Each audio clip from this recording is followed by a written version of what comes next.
Friends, आज का topic है ब्रिक्स।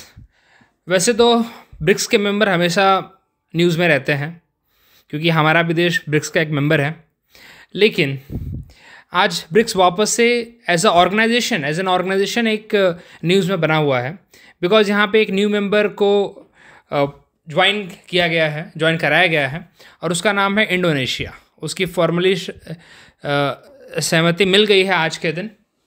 तो पहले हम ब्रिक्स के बैकग्राउंड को जानेंगे और फिर जानेंगे कि इंडोनेशिया का क्या इम्पैक्ट है और इंडोनेशिया कौन से नंबर का मेंबर है। ओके, तो चलिए। वैसे तो ब्रिक्स से आप समझ सकते हो कि इसका जो 5 कंट्रीज़ का एक्रोनिम है, Brazil, Russia, India, China and south Africa. आपको बता दो, साउथ अफ्रीका वैसे पहले मेंबर नहीं था। पहले इसका जो एक्रोनिम था it was only BRIC, brick. बाद में ब्रिक्स बना S। ओके, तो स्टैब्लिश हुए एज अ फॉर्मली 2009 में।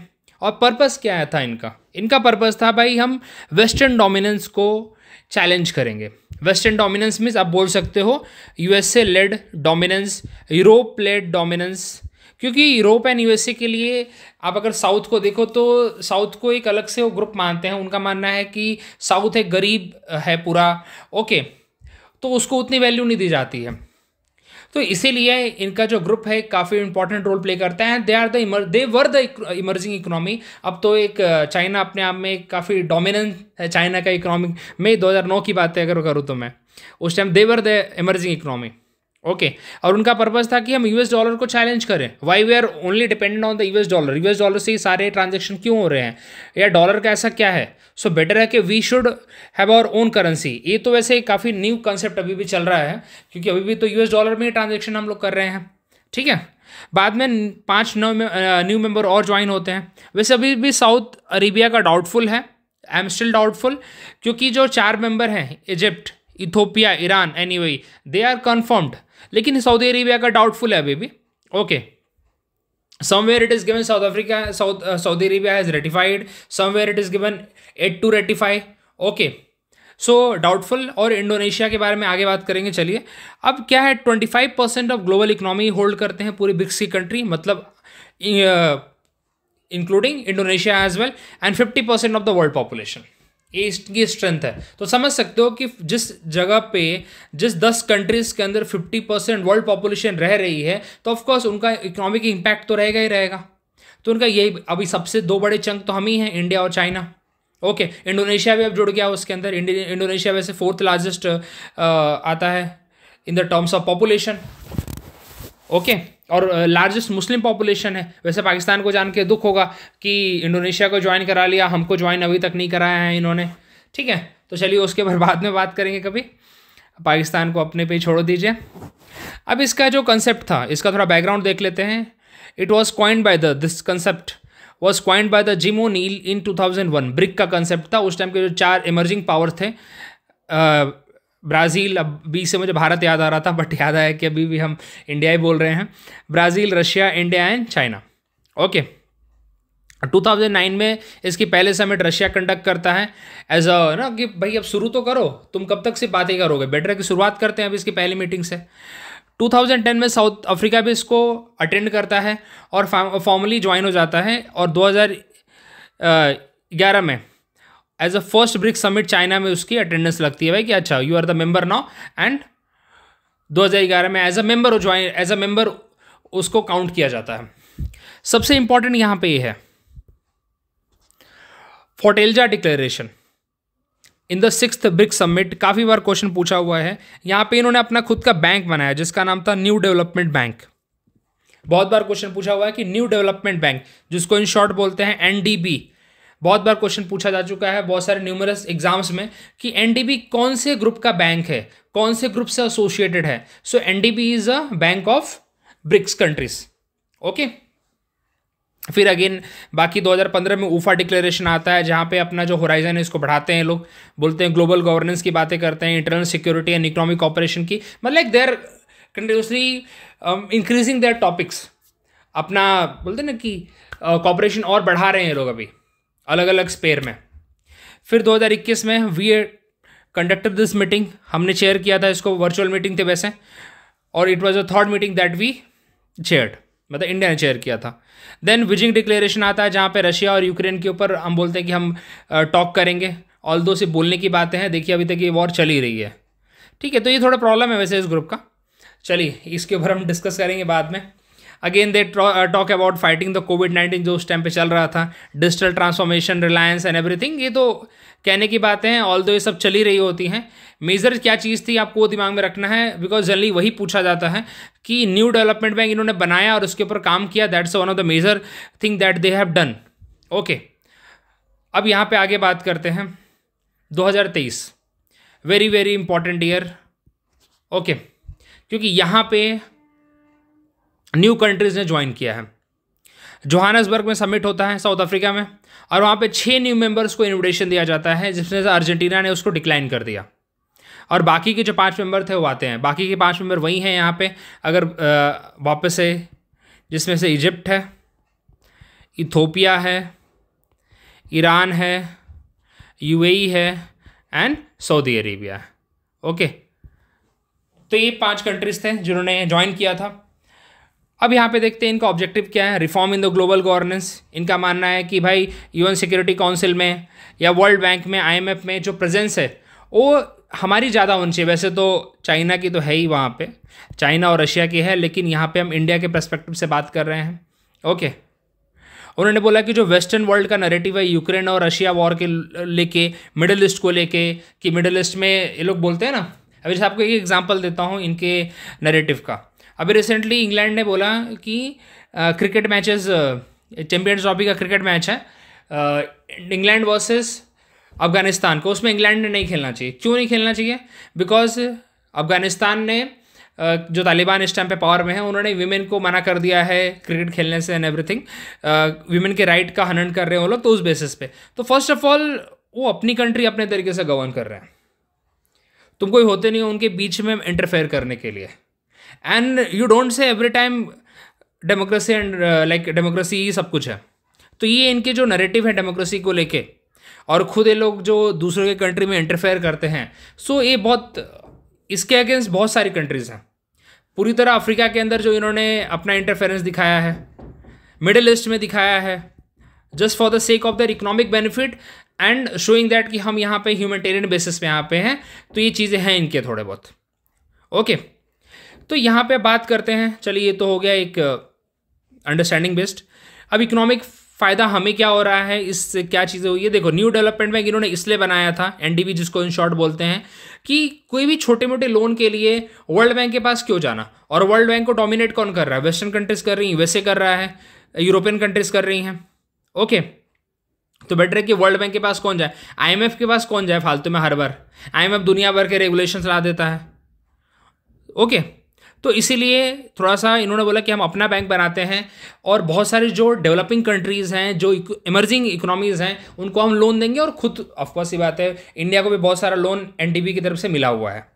ओके, तो ये चीज़ें इन्होंने किया कि हम अपने फर्दर डेवलपमेंट के लिए, अपनी कंट्री के डेवलपमेंट के लिए हम इसमें कंट्रीब्यूट करेंगे, और हम बाकियों को भी, छोटे छोटे कंट्रीज़ हैं जो वहाँ तक लोन नहीं ले पाते हैं, बहुत सारे स्ट्रिक्ट टर्म एंड कंडीशन है उनके, बेटर है कि यहाँ तक क्या बोलोगे। एक और बैंक है, एशियन डेवलपमेंट बैंक, एडीबी बोलते हैं उसे, जिसका मनीला में हेडक्वार्टर है। ये भी मोर और लेस वेस्टर्न डोमिनेंसी है इसका। ओके, चलिए, तो उसके चक्कर में इन्होंने एनडीबी बनाया अपना।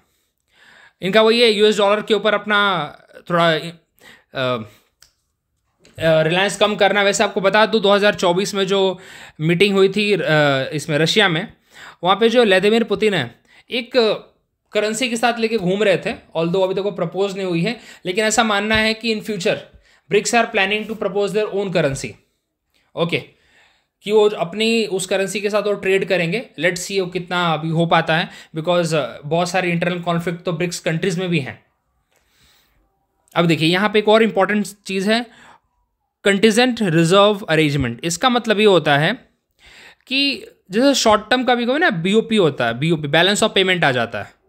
बैलेंस ऑफ पेमेंट क्राइसिस जैसे पाकिस्तान गुजर रहा है, ओके, बहुत सारी countries balance of payment crisis में आ जाती है। हम लोग भी 1991 में balance of payment crisis almost आ ही गए थे, हम लोग आईएमएफ के पास गए थे उसके लिए। तो जब आप आईएमएफ के पास जाते हो ना, तो आईएमएफ बोलता है भाई मैं आपको पैसे तो दूंगा, लेकिन मेरे टर्म एंड कंडीशन रहेंगे। तो इनका ये बोलना था कि जो इन्होंने रिजर्व बनाया है, इसके थ्रू क्या करेंगे कि आपको शॉर्ट टर्म के लिए कुछ लोन दे देंगे आपकी इकोनॉमिक स्टेबल करने के लिए, जिससे आप बीओपी क्राइसिस से बच सको। लेकिन अगेन क्या है कि एक तरह से उतना भी बड़ा स्ट्रॉन्ग फाइनेंशियल बैकअप नहीं है, लेकिन इसके अंदर इन्होंने 100 बिलियन का एक पूल रखा हुआ है। It is a pool of 100 billion. Okay, तो ये इन्होंने अपने लिए रखा हुआ है। लेट्स सी, अभी तक तो इसका यूज़ ज़रूरत नहीं पड़ा है, लेकिन फॉर द फ्यूचर। अब यहाँ पे देखिए इनके चैलेंजेस क्या हैं। ब्रिक्स कंट्री के खुद के अपने चैलेंजेस हैं। इंडिया चाइना राइवलरी हमारी चली रही है, ये तो आप सबको पता है। यहाँ तक कि जो 2022 का जो वर्चुअल 2022 का 2021 और 21 जिसमें हमारा जो लद्दाख वाला हमारा इशू हुआ था, उसके अंदर ऐसा था कि हम बॉयकॉट कर देंगे, उसके ऊपर बात ज़्यादा हो नहीं पाई, बहुत सारी चीज़ें थी। तो एक तरह से हमारी राइवलरी चली रही है, जियोपॉलिटिकल टेंशन हमारे ही चल रहे हैं इंडिया चाइना को लेके। इधर रशिया का अपना चल रहा है टेंशन यूक्रेन के साथ। अब देखिए यहाँ पे बहुत सारी economic challenges, Brazil, south Africa, China. Again China तो छोड़ दीजिए, लेकिन चाइना का अपना जो ये है डेट ट्रैप का जो कंसर्न चल रहा है छोटी छोटी कंट्रीज़ को करके, वो भी एक बहुत बड़ा कंसर्न है कि चाइना अगर लोन देता तो अब कंट्रीज़ डरने लगी हैं चाइना से कि वो लोग डेट ट्रैप में फंसा देंगे। ईरान और सऊदी अरेबिया का अपना टेंशन चल रहा है, मिडिल ईस्ट में अपना एक अलग टेंशन चल रहा है। तो जो कंट्रीज़ यहाँ पे ज्वाइन हुई हैं उनके अपने इंटरनल कॉन्फ्लिक्ट भी बहुत ज़्यादा हैं एक दूसरे के साथ ही। ऐसा नहीं कि जो 10 के 10 मेंबर हैं किसी के बीच में किसी की टेंशन नहीं है, टेंशन इनके बीच में ही है बहुत ज़्यादा। तो ओके, रशिया यहाँ पे फंसा हुआ है चाइना और इंडिया के बीच में कि हमें किसको ज़्यादा सपोर्ट करना चाहिए, क्योंकि इंडिया भी अच्छा फ्रेंड है, चाइना भी उसके लिए अच्छा फ्रेंड है। तो रशिया इस तरह से अटका हुआ है। ठीक है, रशिया के ऊपर बहुत ज़्यादा इकोनॉमिक सेंशन लगे हुए हैं यूक्रेन की वॉर की वजह से। तो ये कंसर्न है वैसे। ठीक है, तो ऐसे में फिर डिफ़िकल्ट हो जाता है। अब यहाँ पे इंडिया को यहाँ पे न्यू डेवलपमेंट बैंक को जो लोन जो है जो दे पा रहा है बहुत ही कम है as compare to world bank. अभी यार कंपैरिजन उतना अच्छा नहीं है, क्योंकि वर्ल्ड बैंक कितने टाइम से है तो वी कांट से, और यहाँ पे डोमिनेंस यूएसए की है। USA again a very strong financial power, तो एक कंपैरिजन उतना ठीक नहीं है। लेकिन देन टू एनडीबी का रीच अभी भी उतना ज़्यादा नहीं है, अभी भी उतना ट्रस्ट गेन नहीं कर पाया है जितना कि वर्ल्ड बैंक का ट्रस्ट है बाकी कंट्रीज़ के ऊपर। चलिए, अब इंडिया को क्या फ़ायदा हो रहा है यार, मैं बोलूँ इंडिया को एक बहुत बड़ा प्लेटफॉर्म मिल रहा है। इंडिया को प्लेटफॉर्म मिल रहा है लीड करने के लिए। ओके, वैसे तो हम आजकल हमारे मोदी जी हर जगह लीडर ही बन जाते हैं, लेकिन फिर भी तो एक लीड करने का एक अपनी बातों को रखने का एक अच्छा प्लेटफॉर्म मिल रहा है। अपनी चीज़ों को प्रपोज करने के लिए हम बहुत लंबे टाइम से परमानेंट मेंबर की डिमांड कर रहे हैं, वो हम यहाँ से प्रपोज कर सकते हैं। ओके, ब्रिक्स ऑफर इंडिया की platform for global engagement on security, terrorism, climate, trade and everything. हम यहाँ पे चाइना को बार बार बोल सकते हैं भाई कि जो पाकिस्तान में तुम्हारा जो इन्फ्लुएंस है, पाकिस्तान का जो टेररिज्म है उसके ऊपर कंट्रोल करी जा रहा है। ये सब बातें हम बोल तो सकते हैं, लेकिन इट्स अ बिग प्लेटफॉर्म जहाँ पे हम अपने चीज़ों को रख सकते हैं। ओके, हमें एनडीपी से काफ़ी फ़ायदा हुआ है, बहुत सारे प्रोजेक्ट हमें सेंक्शन हुए हैं, और स्पेशली हमने नॉर्थ ईस्ट के लिए भी बहुत ज़्यादा पैसा यहाँ से लिया हुआ है, नॉर्थ ईस्ट के डेवलपमेंट के लिए। ठीक है, it's a south south cooperation. Again India as a leading member of BRICS has been able to use the platform to promote south south cooperation. अब देखिए साउथ में देखिए तो साउथ साउथ कॉपरेशन में इंडिया एक बहुत बड़ा लीडिंग मेंबर है। ओके, हम ट्रेड में, इन्वेस्टमेंट में, टेक्नोलॉजी ट्रांसफर में काफ़ी एक लीडिंग मेंबर हैं हम लोग। Okay, pillar of new world order in the 15th BRICS summit after it expansion the leader call BRICS pillar of new world order. Because हमें देखने को क्या मिलता है, यूएसए लेड हर जगह पे, जो हमें नहीं चाहिए। यूरोपियन लेड, जहाँ भी देखो यही चल रहा है। उनके लिए उनके ग्रुप्स के नाम देखो, G7 है, again it's a European and USA led group. तो यहाँ पे इसी चीज़ को काउंटर करने के लिए उन्होंने बना रखा है। ठीक है, अब यहाँ पे देखिए फ्यूचर एक्सपेक्ट ऑलरेडी ये मेंबर्स हमारे साथ जुड़े हुए हैं, और भी बहुत सारी कंट्रीज जो इस ग्रुप को ज्वाइन करना चाहती हैं, क्योंकि उनको दिख रहा है इस इमर्जिंग ग्रुप है, फ़ायदा होने ही होने वाला है इस ग्रुप में रह के। ठीक है, तो ये यहाँ पे हमें देखने को मिल रहा है इस ग्रुप में क्या क्या चीज़ें हैं। हम कुछ क्वेश्चन देख लेते हैं जो यूपीएससी में पूछे हुए हैं। New development bank has set up by APEC, APEC के द्वारा नहीं भाई, ब्रिक्स के द्वारा है ये, तो इस स्टेटमेंट गलत हो गया। The headquarter of new development bank is Shanghai, तो सेकंड स्टेटमेंट सही है, न्यू डेवलपमेंट बैंक का हेडक्वार्टर संघाई है। ठीक है, आप मुझे बताइए कि इसके पहले चेयरमैन कौन थे। ये वैसे इसके जो पहले चेयरमैन थे वो इंडियन थे, आपको इतना हिंट दे देता हूँ मैं। और इनके ऊपर इनका सरनेम कान थे कुछ करके, अब इतना दे दिया हिंट मैंने। अब देखो वीडियो तो इसका कमेंट भी करो, ओके। और ये भी एनडीए का पूछा हुआ क्वेश्चन है 2015 में, क्योंकि 2014 में बैंक बन गया था, तो 2015 में क्वेश्चन पूछा हुआ था उस टाइम काफ़ी ज़्यादा। फोर्टलेजा declaration recently was in news, वही देखिए 2015 के ही क्वेश्चन है, क्योंकि उस टाइम पे काफ़ी ज़्यादा न्यूज़ में था, बिकॉज ऑफ एनडीबी बहुत न्यूज़ में था उस टाइम पे, बिकॉज नया नया बैंक बना था, ओके। तो ब्रिक्स का है, with reference to the grouping of countries known as a BRICS considered the following statement. वही 2014-15 के क्वेश्चन आपको ज़्यादा मिलेंगे। The first summit was BRICS was held in Rio de Janeiro 2009। नहीं भाई, ये तो रशिया में हुआ था ना, पहला तो रशिया में हुआ था, okay. South Africa was the last join BRICS grouping, ये उस टाइम का क्वेश्चन है, अभी तो अलग क्वेश्चन हो जाएगा, अभी तो इंडोनेशिया आ जाएगा, ये उस टाइम का क्वेश्चन है, तो उसके हिसाब से बीच आएगा, ठीक है। चलिए अब इंडोनेशिया का इंपैक्ट देते हुए, इंडोनेशिया एक नया मेंबर आया है, 4th मोस्ट पॉपुलस नेशन आया है, लार्जेस्ट मुस्लिम पॉपुलेशन वाला कंट्री आया है, ओके। ये भी हमारे लिए इंपैक्टफुल होता है काफ़ी चीज़ें, क्योंकि हमको पाकिस्तान जब ये बातें बोलता है तो we have the point to say, okay. अब वहाँ पे हम, क्योंकि देखिए हमारे यहाँ पे जो मुस्लिम कम्युनिटी काफ़ी अच्छे से रह रहे हैं, लेकिन पाकिस्तान के नैरेटिव्स काफ़ी अलग हैं इसको लेके, ओके। वेयर पाकिस्तान में जो हिंदुओं की हालत है वो काफ़ी अलग है, और उसके नैरेटिव भी उनके काफ़ी अलग हैं दिखाने के, तो उनके दांत दिखाने के और हैं, खाने के कुछ और हैं, उनकी कहानी ही कुछ और है वैसे। तो वैसे केसेस में we should have a point कि we have very good relation with Indonesia, and definitely we have the good relation with Indonesia, okay. वहाँ से हम पाम ऑयल का काफ़ी ज़्यादा इंपोर्ट करते हैं, आपको बता दो तो मैं, ठीक है। तो इट्स अगेन हमारे लिए साउथ साउथ कॉपरेशन की रीच बढ़ जाती है, साउथ ईस्ट एशिया में हमारा रीच बढ़ जाता है इंडोनेशिया के साथ, क्योंकि एशियन मेंबर का, अब अगर एशियन भी पढ़ाऊंगा आप लोगों को मैं, तो एशियन में इंडोनेशिया एक इंपॉर्टेंट मेंबर है, यहाँ पे भी एक इंपॉर्टेंट मेंबर है, तो हमारे कॉपरेशन बढ़ रहे हैं, और एशियन प्लस में हम भी आते हैं, करेक्ट। अब यहाँ पे ऑलरेडी इसको, हाँ, इसको कंफर्म किसने किया है, कंफर्म बाय ब्राज़ील। क्यों ब्राज़ील ने कंफर्म किया भाई, क्योंकि 2025 का जो मीटिंग होने वाला है, 2025 का जो ब्रिक्स मीटिंग होगा वो ब्राज़ील में होने वाला है, ठीक है।